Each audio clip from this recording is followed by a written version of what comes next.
This is the case of a DALK for macular dystrophy in a young patient. She's had her other eye done a few months ago with a final outcome that was very good and satisfying, although she did have a double AC which lasted for a few weeks after surgery with multiple rebubblings. But in the end, Decima is attached. And without experience in macular dystrophy is that if you're going to do a DALK, you have to be a decimetic or immediately predecimetic. Nothing else will suffice. So because of that, we're still attempting a big bubble technique, well aware that we are either going to get a type 3, as is shown here, or a type 2. Getting a type 2 or type 3 is expected in macular dystrophy. I would say it's the rule rather than the exception. So here we can see that we have two bubbles, a small central one, which is a type 1, and a large peripheral to the left, which is type 2. So we're going to want to use the plane that is defined by the type 2, although it's been published many times and well known that dissecting a type 2 often leads to perforation, which leads to double AC formation.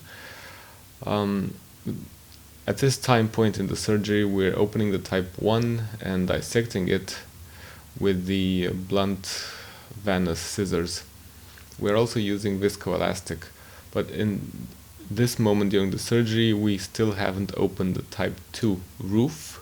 We're still dissecting in the plane of the type 1. We want to go to the periphery first and then to continue from there all around circumferentially. But what happens now is that when we want to go to the 12 o'clock, we pierce through the type 1 bubble and reach the type 2. And this will lead to its collapse when retracting the instrument right now. So we still haven't perforated, we just perforated the type 1. So there's a communication between the type 1 and the type 2, and we're injecting viscoelastic that can be seen filling up the space of the type 2 bubble predecimetically. So, and now we're cutting the roof of the type 2, which is in fact the floor of the type 1. So we've conceded to dissecting the type 2 bubble. And this requires a lot of patience and attention and very delicate maneuvering to not have perforation, at least while dissecting.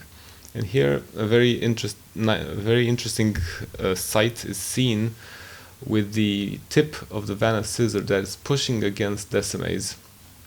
So we stop because of that. We inject more viscoelastic, we bluntly dissect, and then lifting up on the leaflets of the corneal tissue, we dissect up towards the trephination. The trephination is, in this case, is 9 millimeters. Because this is what we routinely do in young patients.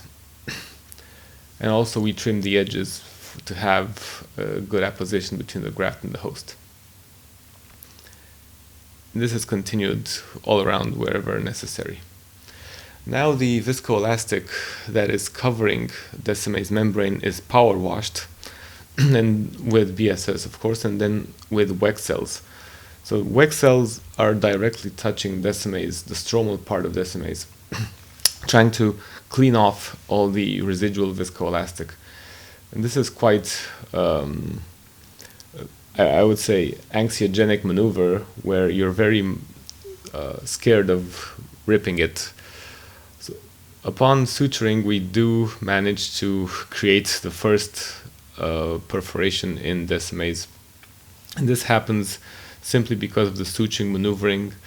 The needle didn't exactly pierce through Decima's, but it's the tension on the graft host that has led to the rip in Decima's. And because of that, we need to do an inferior PI to have a complete airfill at the end of surgery, because this is a phakic patient, non-vitrectomized, no prior surgery, so she needs an inferior PI to have a complete fill. Thank you for your attention.